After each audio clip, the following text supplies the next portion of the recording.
Broadcasting live from the Business Radio X studios in Atlanta, Georgia, it's time for Atlanta Business Radio, spotlighting the city's best businesses and the people who lead them. Lee Cantor here with Stone Payton, another episode of Atlanta Business Radio. And Stone, this is going to be a fun one. Hey, this is going to be a lot of fun, man. We have got a studio full this morning. First up on Atlanta Business Radio, please join me in welcoming to the broadcast Vice President with FINSYNC, Mr. Eddie Davis. Good morning, sir. Good morning. Awesome to be here. Well, before we get too far into things, Eddie, can you share a little bit about FINSYNC? How are you serving folks?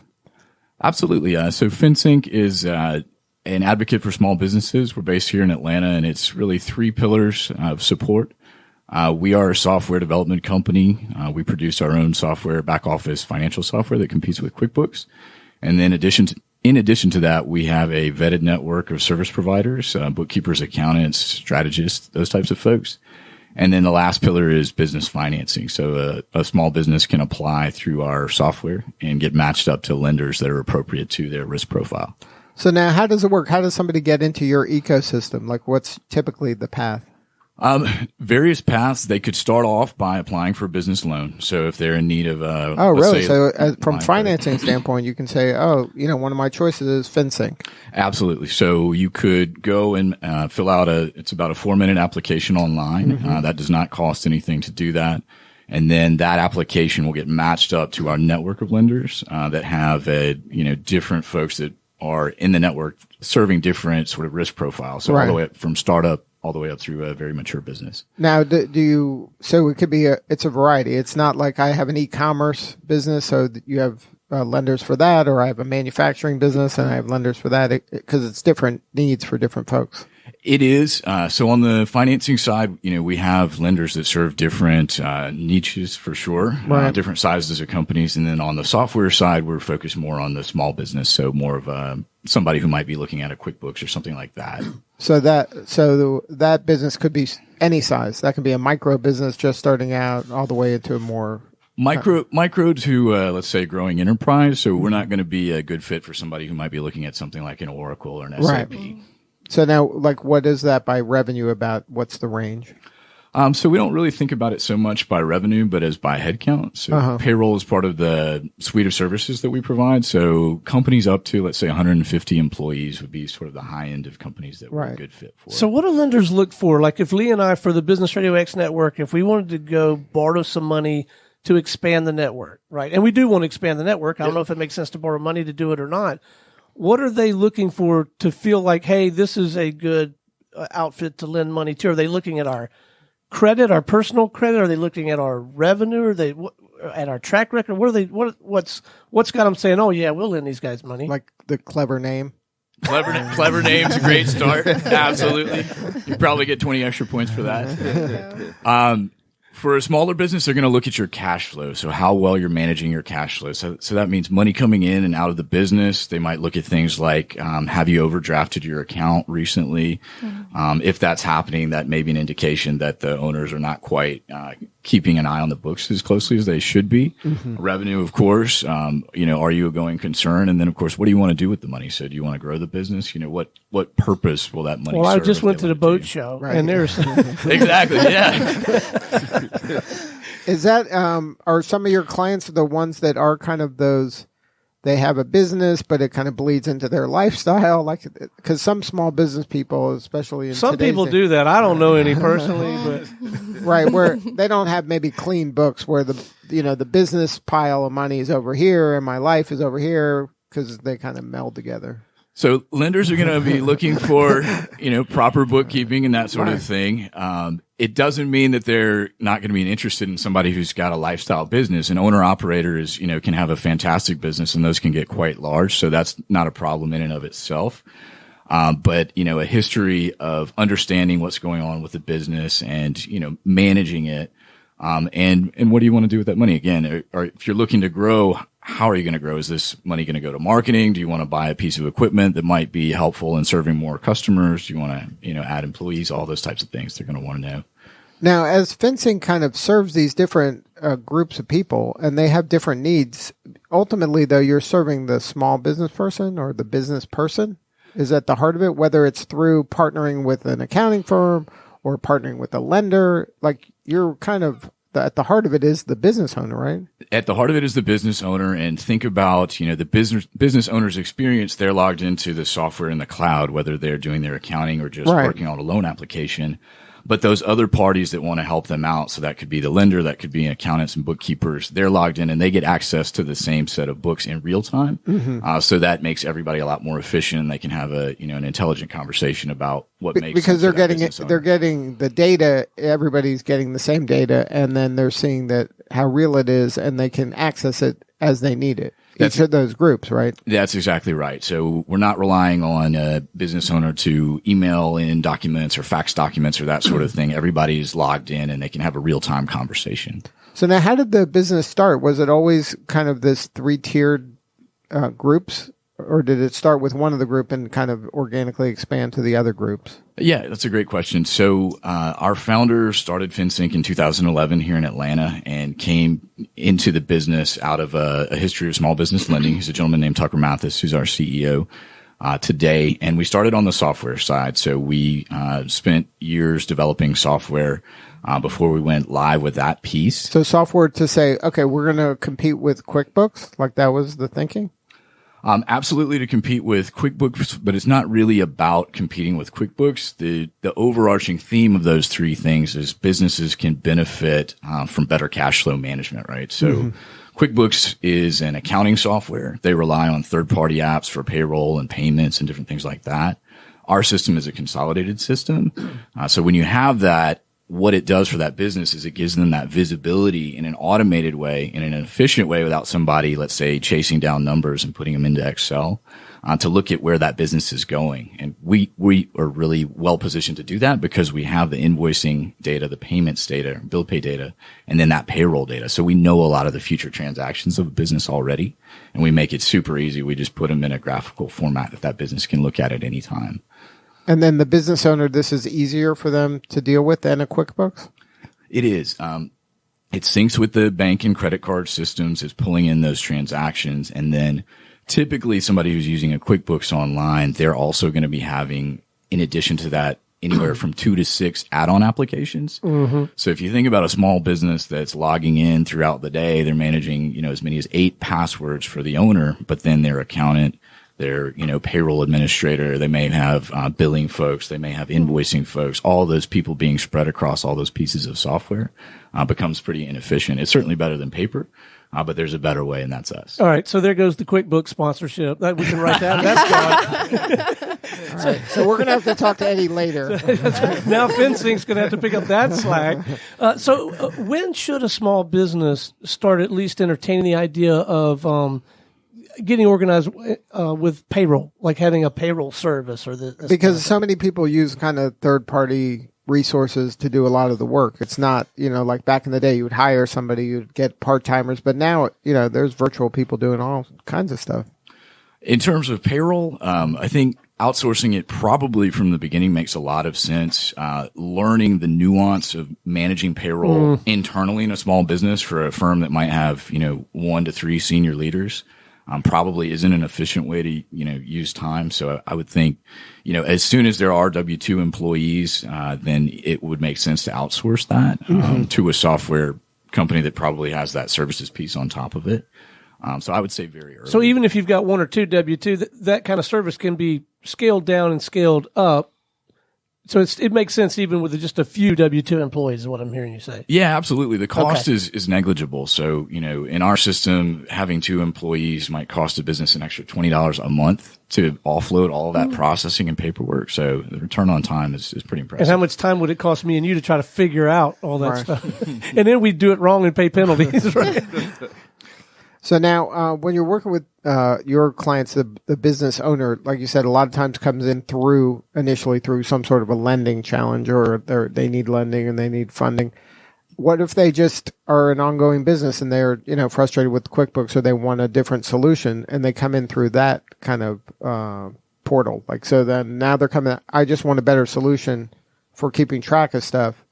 How does that work? Yeah, absolutely. That's a great way to start as well. And that's a lot of folks that are looking for something different, maybe something that's more intuitive. Maybe Right. they're looking for, to go from 4 to 7 applications to 1.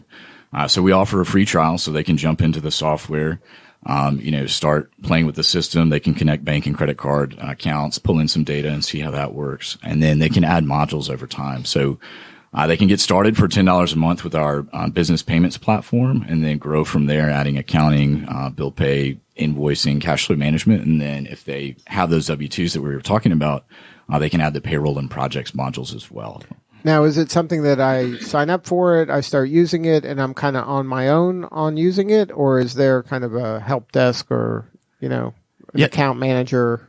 That's a great question. So we're lucky in the fact that we only serve the U.S. market and we take the service aspect very seriously. So we do have chat 800 number, email, and then a giant support library. All of those are free for our users to reach out to. So they get somebody that knows the software that's here, that has, an understanding of U.S. business, and they can reach out to them at any time.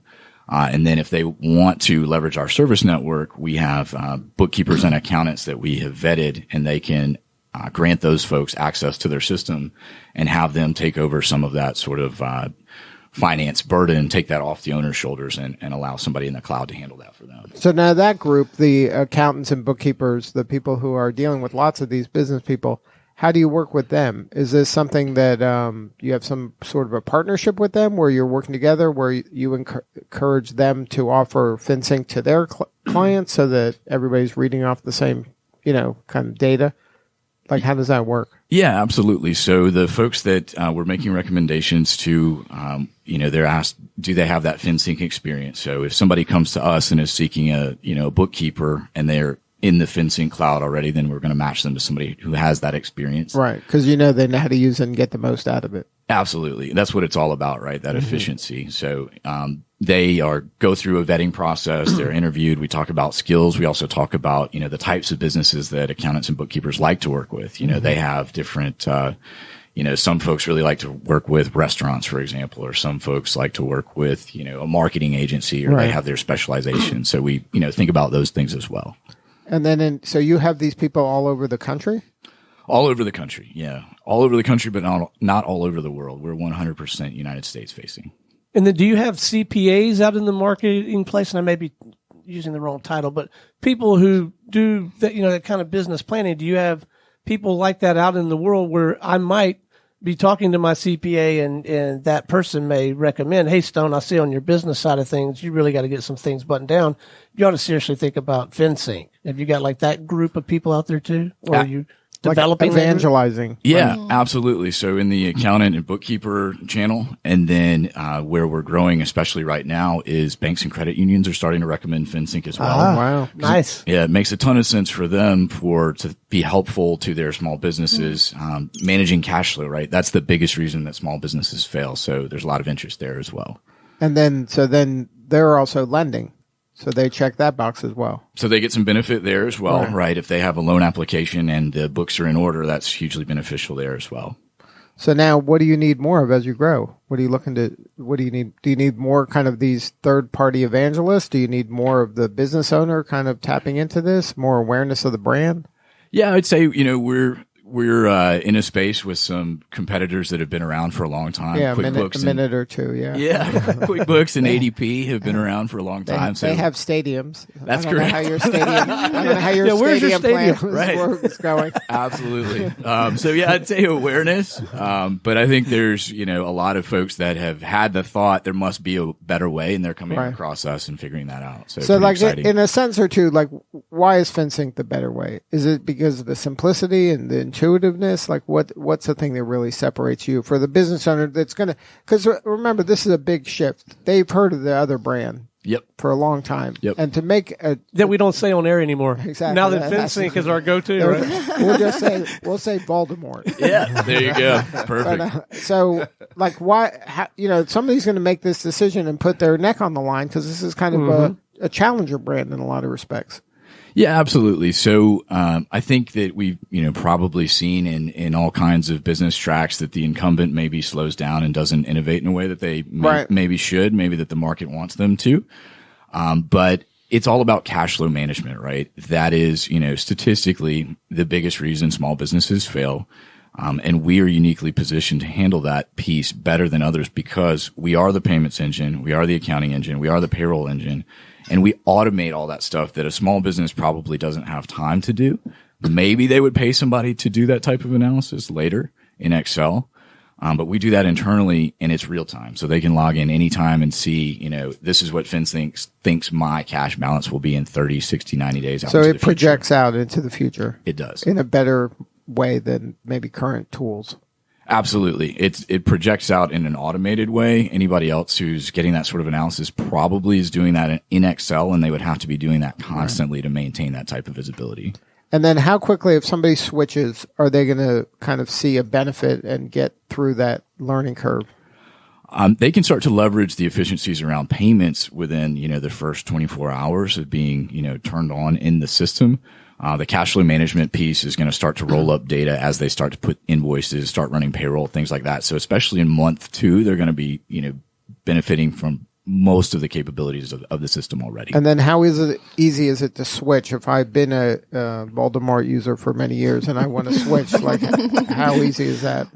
It is pretty easy, and we have that team of US-based support to help with that process as well. We have folks on the team that just focus on those conversions, so it's not just Voldemort, but those other right. There's other ones. Yeah, those other evil wizards out there. That but that's the hand-holding that small business people are going to want, right? They're going to want help. It's that transition cost as much as anything else. That's not always green dollars, but it's time and energy and absolutely, it's opportunity cost. And our view is not that small business owners should become software experts, right? They need the benefit, right? Their expertise needs to be focused on what they do well. Whatever that product, whatever that business delivers, be it a service or a product, that's really where that business owner wants to excel. They don't need to be, an amazing financial software user. Now, the software has tremendous value to the small to mid-sized business owner. Is this network of these professionals also an untapped area that the business owner can benefit from as well? There are a lot of benefits to looking at, especially on a smaller business, until it makes sense to have a full-time person internally to leverage, what we refer to as the gig economy. Mm-hmm. These are folks that have flexible hours, a level of expertise. A lot of the folks in the network have big top 4 accounting experience, but have gone independent, opened a virtual book of business because they want to work from home. They don't want to commute. They want to set their own schedules and those sorts of things. These people are out there ready to help. Absolutely. And then you help kind of be a matchmaker or give them a platform that they can kind of explore and then find the right fit for themselves? That's right. On the service provider side, they're applying. They go through a rigorous interview process, and we collect that data on them about who might be a good fit for them. And then on the business side, when they apply, we understand what needs that business has. Maybe they're sort of specialized capabilities. Maybe they contract with the government, for example. So we're going to make a match based on what we know from both sides.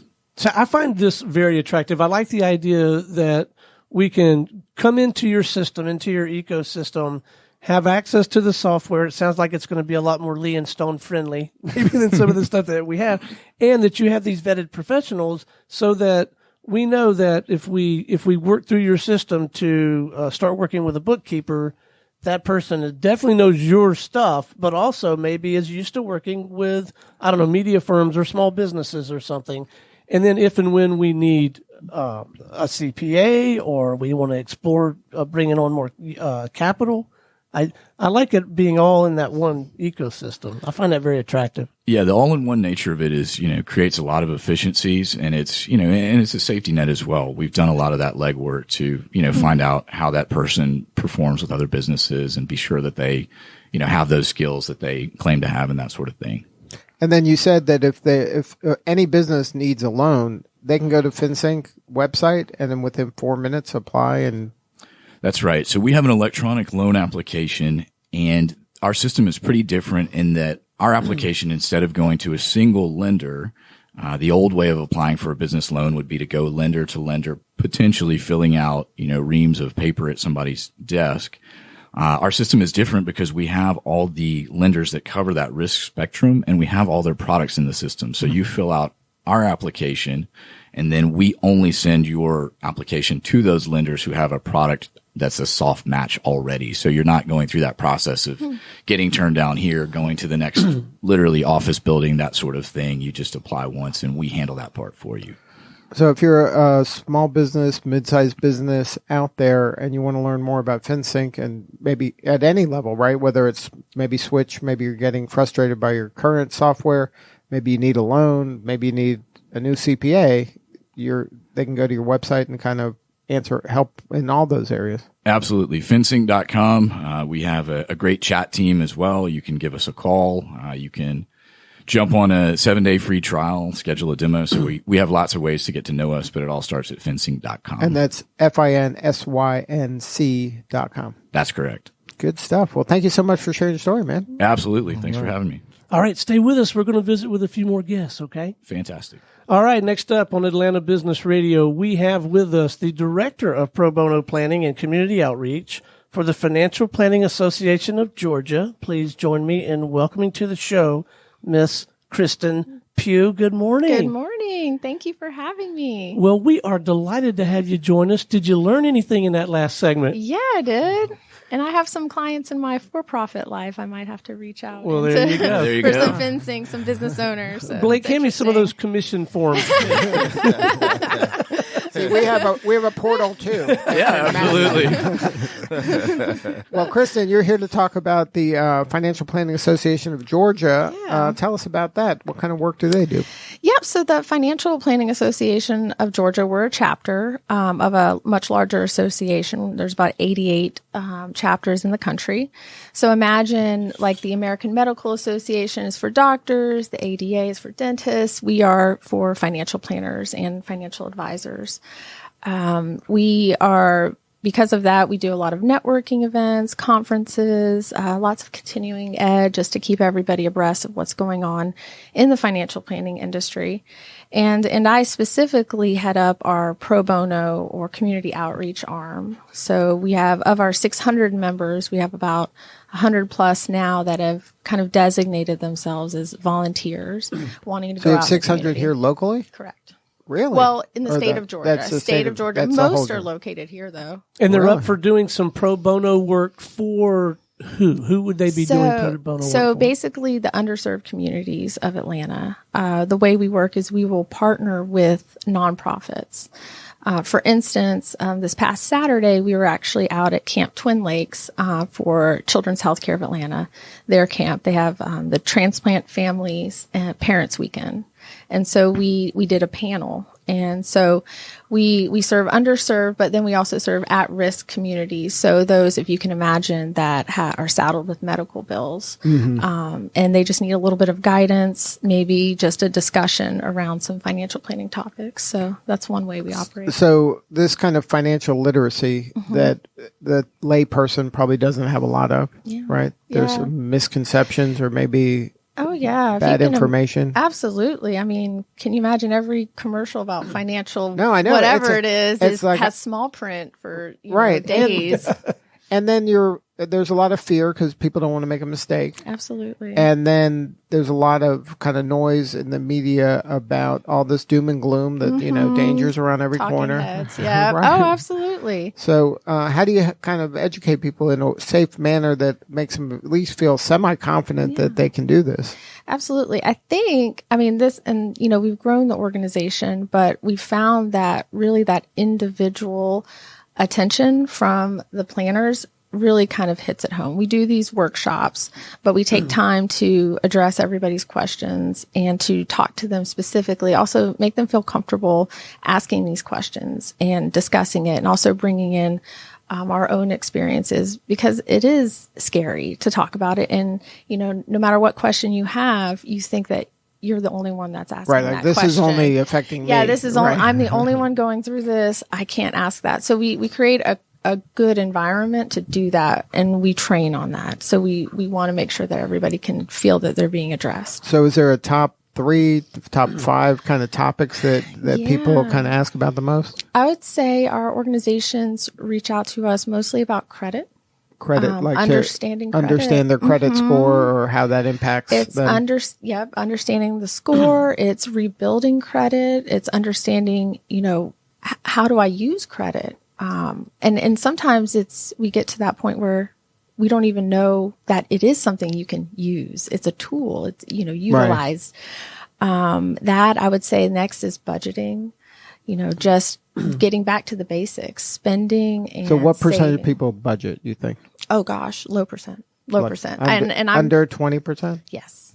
Under Wow. 20. Oh yeah. So people they just kind of wing it every day? I would say, I don't know if they wing it, but at least I would say that, so you've probably heard that statistic that there's, very little savings.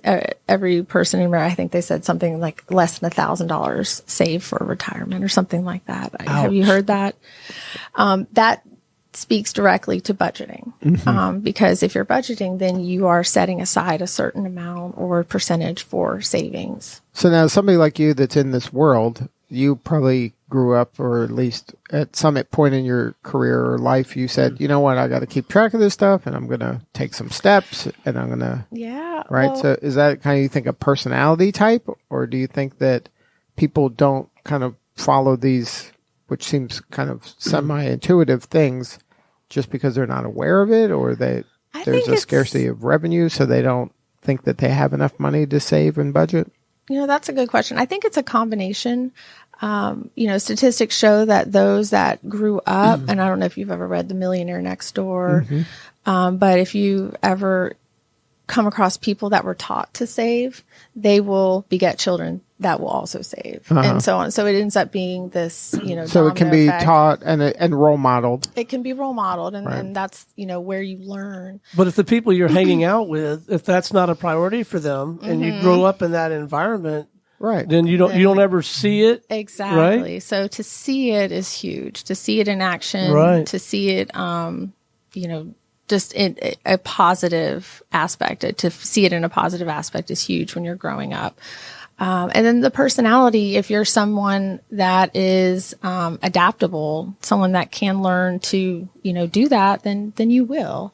And I mean, sometimes people are pressure prompted. They might not, start saving until they hit what you would call, I'm doing air quotes like you can see me, rock bottom, where they have to save, or they have to, declare bankruptcy. But, we don't want people to get to that point. We just want them to have the information and make those decisions. And that's a lot of your work, is to go out to these organizations where there are people that are open to learning. Correct. And then give them some information and maybe some baby steps they can take to kind of get on the right path. Correct. And we also, another part of what we do is not just the group learning, but those organizations that partner with us, they do have access to our planners, meaning those individual members can shoot us an email and we match them up with a volunteer planner for a short-term engagement, usually less than 6 months. And then they can kind of get their financial path in order. They can set goals. And then that planner, a big part of what we do is really can help them hold them accountable to those goals one-on-one. So now what is that 6 month kind of, like, what can be accomplished in that 6 month typically? Yeah. So, meeting in person or virtually, depends on what works for them and where they're located. But the first part is really just data gathering, kind of understanding what is the situation. I'll talk a little bit about being a certified financial planner, a CFP. Are you familiar with that designation? Or I've heard that designation before. So that is actually the highest designation within the financial planning industry. So what that does is we are required to basically take into account all aspects of your financial life. So it's not just the budgeting, it's not saving, it's not just investments, it's estate planning, it's wills, trusts, things like that, insurance, everything. So you meet with someone, and part of the CFP, what we've learned is you just have to first look at all of the information that's there. And then you meet and establish goals. And it's not my goal, it's their goal. So really just talking about what do you want to accomplish? All right, so you got to know all this number stuff, but you also got to know how to deal with people. Yeah. Because what you're describing, you could be a person, I think, could be very technically competent with all of this financial literacy, all that.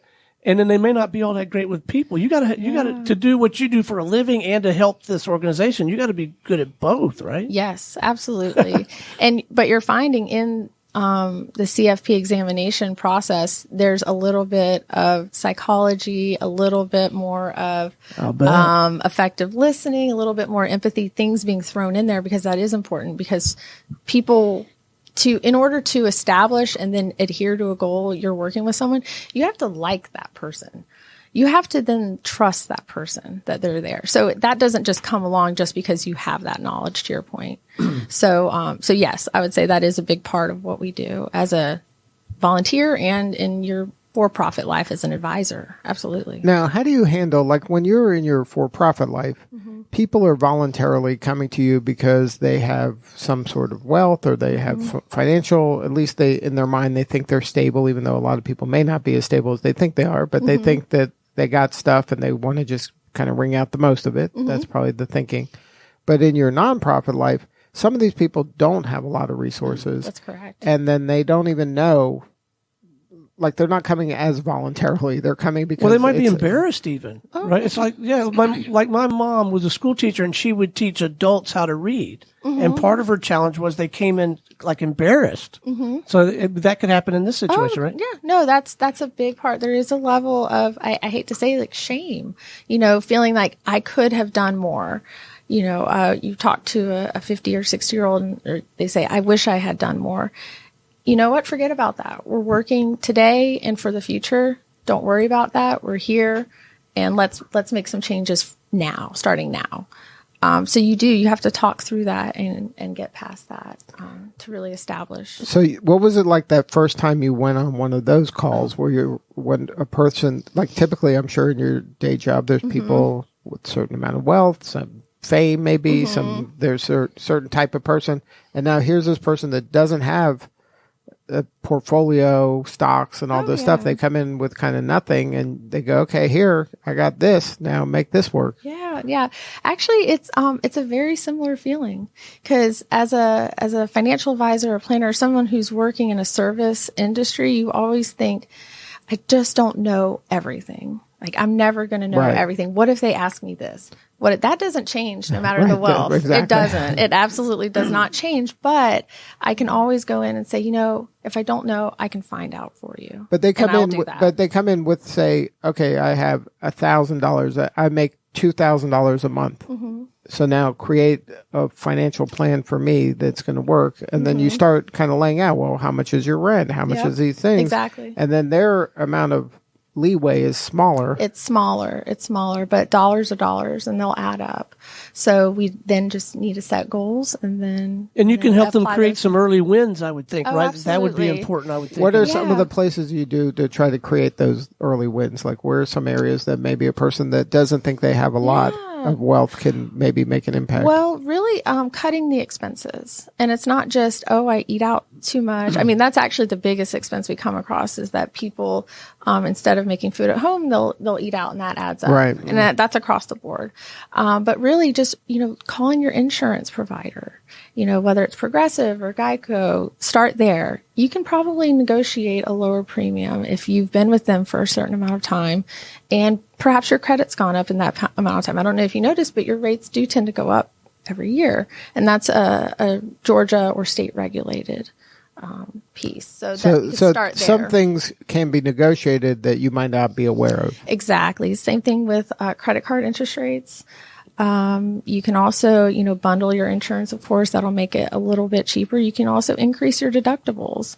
So I would caution that, of course, with anybody, that to make sure that you've got a good emergency savings fund, so that you can pay that deductible, but that does lower your premium. So there's little ways, and we'd sit down with that person and understand, well, what is going on in your daily financial life that we can just really start taking a better look at. Incredibly rewarding, though. And it's not the dollar amount, though, but if you start working with a person and you start to see them make some progress, that's got to be incredibly rewarding. It is. It's incredibly rewarding when they realize how great they've done with it. And that's the big thing, is it's little victories. So we might say, hey, you need to save 3 to 6 months of fixed expenses for your emergency fund. That might look like $10,000. That's a lot of money. So why don't we start small? Let's do 500. all right, you got to 500. Oh, great. We just want to keep the momentum. Yeah, keep the momentum. And then that power of compounding. You got to get that working for you, the power right? of compounding. Yeah. So once that emergency, then let's talk investing. Right. You got to get that working for you. Get rid of some of that debt and some of that interest, right? Exactly. But just chip it away a little bit and helping them see the progress they're making. Exactly. And you always want to talk about too how best will they do this? So for instance, we know that there's different types of learners. There's visual learners, auditory, people that are more tactile, but there's different types of savers too. I'm one of those set it and forget it people. I love the Acorns app because I don't know if you're familiar with you're shaking your yep. I've heard of it, yeah. So the idea is that it just pulls off, it rounds up your spending, and you can set it for a credit card or a debit card, and then it just puts it away. You don't even see it. And I love that aspect. I'm not one where I can put cash in an envelope and put it under my mattress. I'll remember, oh yeah, Kristin, you got that $500 under here. Let's go get that. I can't do that. But I know some of our pro bono clients can do that. Right. And that might be better for them to have that physical way of thinking. Right, where they can touch it. Exactly. And I'm with you. I love these automated things where you just say, okay, put that, and then maybe I do this with my kid where we set aside an amount every month to be pulled out of his checking account, and then every year it's on my calendar to revisit. To review it?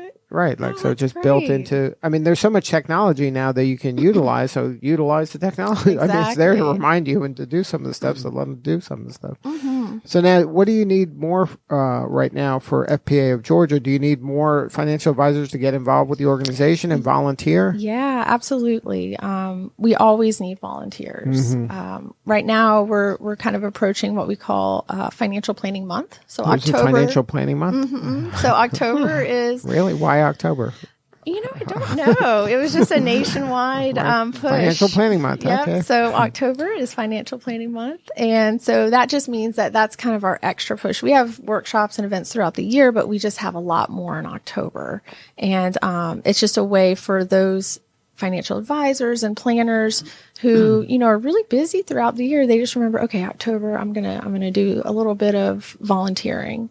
And so we always need more volunteers. And have you figured out a way to make it easy to volunteer, easy to get involved? Yes, absolutely. So you do have to be a member of FPA. So if you're not, you go to fpaga.org and you can register there. And once you're a member, then you just reach out and we have a whole membership form that we have you fill out and we add you to our volunteer database. And then you're the first person to receive any kind of events or volunteer need notifications. And then what's an organization that would be a good fit to have you come out and do your talk? A good organization is one that focuses on maybe serving or developing individuals in the community that don't have a lot of means. One of them that we first started actually working with was called I Care Atlanta. And they're located in Doraville, and they actually stabilize lives of homeless. And so we go out and typically do budgeting and credit workshops for them. I would say just any organization that really just has a need. There's not, and it's kind of difficult too, because I think my personal opinion is everybody has some kind of financial literacy need, no matter what kind of income you have. But maybe those people that need extra kind of accountability and care and that knowledge. And let's have the curriculum coordinators in the local high schools drop Algebra 3 and put in a financial literacy course. Right? How about that? Oh, my gosh. Right? Yeah, preaching to the choir. I know. I don't know why teaching compounding should be like an elementary school. Just credit first. Can we talk about credit, early? But compounding is the gift that keeps on giving. So the earlier you start with that, the better. So start them like in elementary school. I mean, come on. Absolutely. Why are they keeping that a secret? Well, one of the things that I really love about what you're doing, my vision of your world is this almost kind of dog-eat-dog, extremely competitive landscape, all these financial planners out there, scratching and clawing for a business. And maybe there's some truth to all of that, but you've set all that aside and you've got people from a variety of firms. I'm operating under that assumption. Absolutely. And you've come together to try to help these underserved constituencies. I think that's marvelous. Absolutely. I mean, that's exactly what it is. It's people from everywhere. We've got brokers, that are just in the stock broking, just that's what they do, but they also have their CFP designation. But then we've got people like me that work for a registered investment advisor firm. You've got people in mutual funds, in insurance, but they've all come together because they just really want to help their community. Right. Yeah, absolutely. Well, if you're a financial advisor out there and you want to get involved with the organization, what's the website again? It's fpaga.org. And then do you want to give a plug for your day job? Oh, yes. My day job, I am a wealth advisor for True Wealth. We're located in Buckhead, and you can reach us at truewealth.com. Good stuff, Kristin. Well, thank you for all that you do to help the community. Thank you for having me. Yeah, keep up the good work, and maybe stay connected with us, and let's check in from time to time and see how things are going, and maybe there's some wisdom in spotlighting some of these organizations and talking about the good work that they're doing and how they're leveraging the stuff that you're doing. Yeah, that would be wonderful. All right, so maybe that's worth exploring. All right, y'all ready for the headliner, Lee? All right, a lot of pressure. Man, he's been so patient. He's been taking notes. He's been nodding his head. Please join me in welcoming back to the Business Radio X microphone, author, founder, small business expert, and international speaker, Mr. J.R. McNair. How you doing, man? Hey, man, I'm doing great. Great to be here. So these last two segments, that's a couple hard acts to follow. You want to reschedule or you want to do this? Hey, listen, let me tell you, they really kind of helped to set up what I'm going to talk about. So thank you. All right. So when we first met you, you were talking about a company called Container Box, and that was changing the world. That's correct. Is that still ongoing? Why don't you kind of brief people about where we are with that? Yeah, so the Container Box comes out of trying to help solve the problem of the global housing crisis, and we're producing homes. There's a lack of homes under $200,000 in the nation. I mean, it's like 4 million lack of that inventory on the market. So we wanted to produce something. So we produce container homes and down in our factory down in Macon, and then our headquarters offices in Buckhead, and we ship them all across the world. And we've been getting some incredible traction there. So that's been going great. And then, so tell people what that container is that's being shipped all over the planet. So it's a container home. We take a container, shipping container. Shipping container that's like on metal a truck at the back of a boat. That's correct. That's correct. And so, there's a lot of them floating around. A lot of them have been sitting just places. And so we take them, preferably the ones that don't have a lot of mileage on them, and we take them and we convert them. And this modular home building, that's stuff that's built inside a factory. See, the biggest difference between any modular building and traditional building is that the bulk of your costs in construction come from on-site labor. And so if you can do all of that somewhere else and then ship it, that saves you a ton of money. And so that's the biggest thing that we're looking at solving and helping people with. So then these containers kind of are modular, and then they go somewhere and then they're rebuilt into the home. Well, yeah. So we take them there. We build everything out. We put the plumbing, drywall, electrical, everything on site. The only thing that we don't put on site is the roof, and it's just there. It's just it takes really less than half a day to put that on, and you can be ready to roll in less than a week with a new home. And then who are you partnering with? Who buys the homes and who puts the homes, gets the land to put the home and all that? Well, that's typically business owners. Investors. We first thought this was going to be big for just people that were looking, millennials maybe, to get a home. Like these mini home kind of people that are looking for the smaller footprint. Yeah, we looked at that. What we end up seeing is the bulk of the people who were interested in these were investors, developers wanting to build huge neighborhoods of these container box. Yes, and cities that say, hey, we don't have affordable, we don't have any housing. We have a problem. Look at San Francisco, London, all these areas, they don't have housing and they have all these people. So what are you going to do? Do the math. So then that's an ongoing thing. That is. It's going great. We're always looking for new people to help us with that. So now there's the Velocity Company that we also talked about that, I believe. Yeah. Velocity Company, that's actually the company that ended up building a lot of the wealth that I had to where I was able to invest in other things. one of the things we saw, of course, Forbes said that by 2020, 50% of the U.S. population would be entrepreneurs, either in a part-time or full-time capacity. I mean, we're talking about 4 months now. We're in 2020. And so you mean to tell me 1 out of 2 people are going to be working for themselves? So we saw this back in 2002, back when it wasn't a sexy thing to be an entrepreneur, for Shark Tank and all of this, everybody's working corporate. They would say, "Oh, you're an entrepreneur." Like, what you're saying is you don't got a job, right? That's French for unemployed. Exactly. Right. And so, but see, the funny thing about it, I graduated top of my class from Wofford College with 3 6-figure job offers, and I turned them down because I wanted to play football and I wanted to start a company. So I did it by choice, and everybody thought I was crazy, and I was a little crazy, but it ended up working out. And so one of the things that we said all these entrepreneurs, they're going to be entrepreneurs whether or not anybody helps them, right? So we wanted, they're going to go and the way that the market and everything is changing, they need help, they need support, and that's where we're there with the Velocity Company to help them get to that next level and go. So you got the Velocity Company, you got the Container Box, and then this has all culminated in this new book. Yes. That's almost out soon. Yes. Future us will be reading this book. That is correct. So tell us about the book. Yeah, well, I'll back up. We started our company in 2002, and so we've helped over 6,400 companies. Back in 2013, I didn't know what a startup was. I thought that all businesses that started were a startup, right? They just startups, right? But I started visiting these pitches, and across the Southeast, I would travel. People would have me speaking, and then I would go to these pitch places and see these individuals pitch on their startups, high growth technology startups on that end. And so I visited.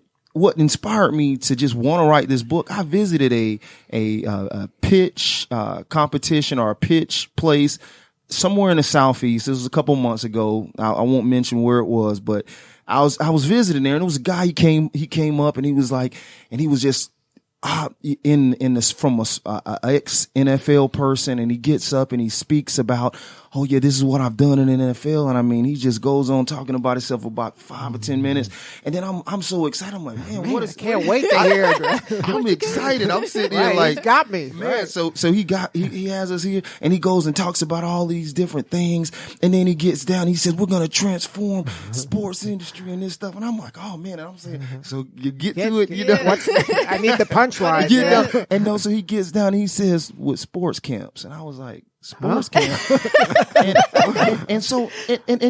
I'm not saying that that's not a problem, but I don't think you hear people screaming from the top of rooftops. My sports camp? Saying that sports camps are something that's a big problem. Right. And as he continues to go down, I'm like, okay, I'm thinking this guy's going to be talking about dehydration amongst athletes, how to solve the head injuries amongst football players. Things with an impact. I played professional football overseas after college. So let me tell you, those are some problems. Right. Okay. I still have injuries when wake up in the morning feeling on a rainy day, but and so they started going on and talking about these things.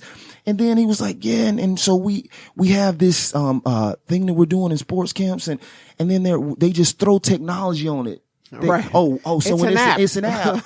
And then now it's problem solved. Problem solved. Right. And it's like, seriously.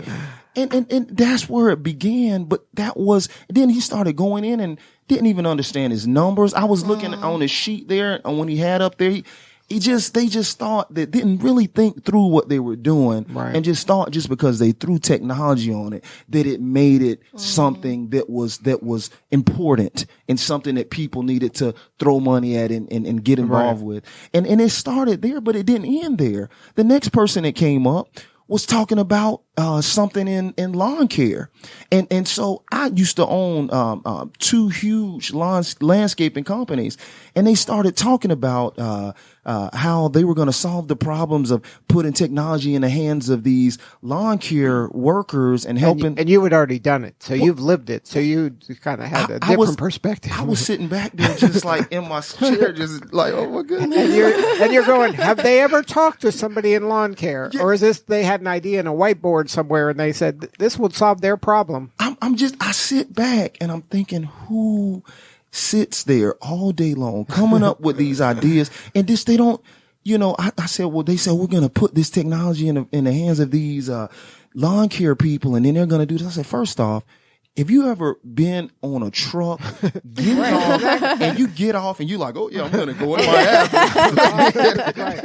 That's not how it's going to be. That's not going to happen. And then not only that, but the elephant in the room was that they didn't even understand their largest competitor that was in the industry.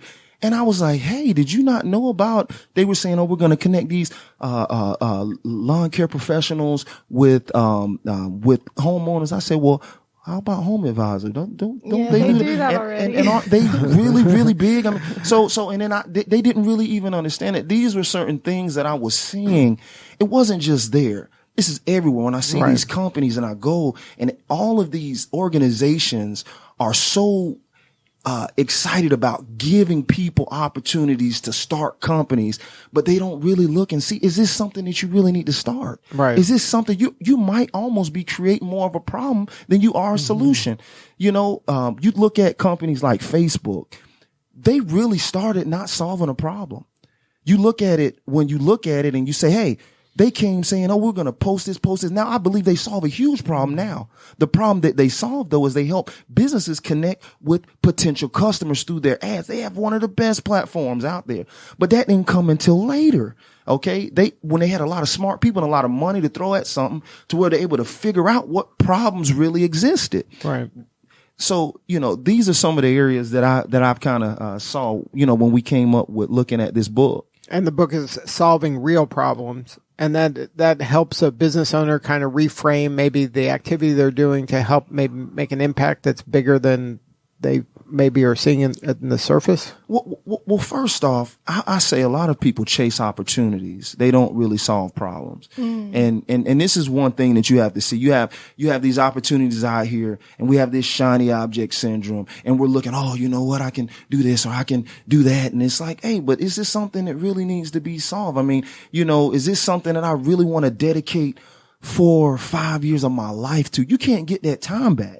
Man, I mean, it's one thing to waste investors' money, to waste your own money, but your time, you're taking this time away from your kids, from your families, from everybody. For what? Is it really something that you can feel good about when you sit back and you're 80 years old and say, yeah, I made this great dog walking app. Nothing against dog walking apps. I'm just saying, though, I'm just saying, is it something that you can really feel good about that I spent my time dedicating to?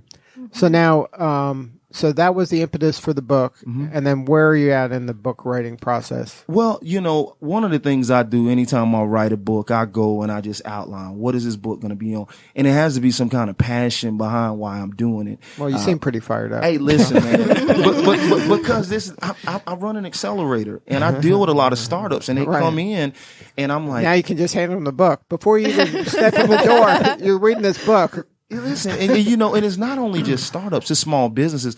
It's a lot of problems that small businesses solve locally. Okay. In a small business is a local problem solver. Okay. And they solve, like, for example, here, you all are solving problems by helping entrepreneurs and people to get their stories out. A lot of people, they don't have platforms where they can really let other people know and put it in a format where people can easily grasp it and understand it. Well, thank you for recognizing that. You articulated it perfectly. You sure write that down. Did we get this recorded somewhere, Blake? I already got it. Yeah. And I mean, and this is the thing. I mean, you're talking about the audience bases that you were speaking about, these, and I know indirectly. You're talking to Kristin about financial literacy and helping those groups learn more. And in the financial literacy, that's so important. That's a huge market and opportunity.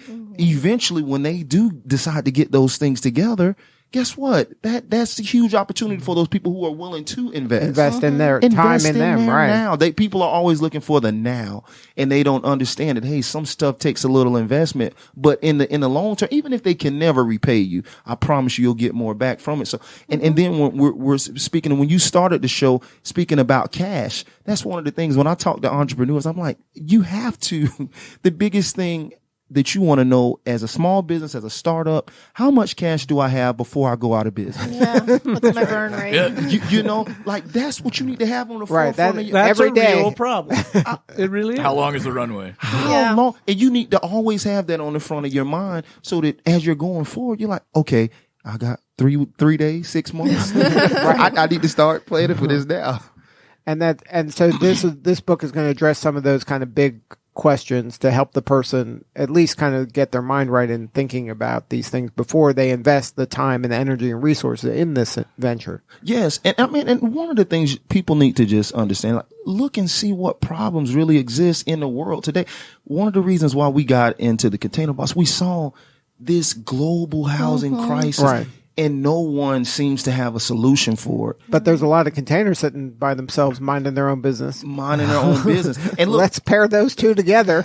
and make something happen. Right. And see, we're starting out with containers, but we're going into everything, just trying to figure out a way to supply homes on the market, whether that's light steel construction, whether that's in you know, I've seen companies we're looking at later on maybe purchasing some of these 3D printing companies that you ever seen them 3D print they homes? build them from scratch. And these are the things. It's just going out and solving that problem.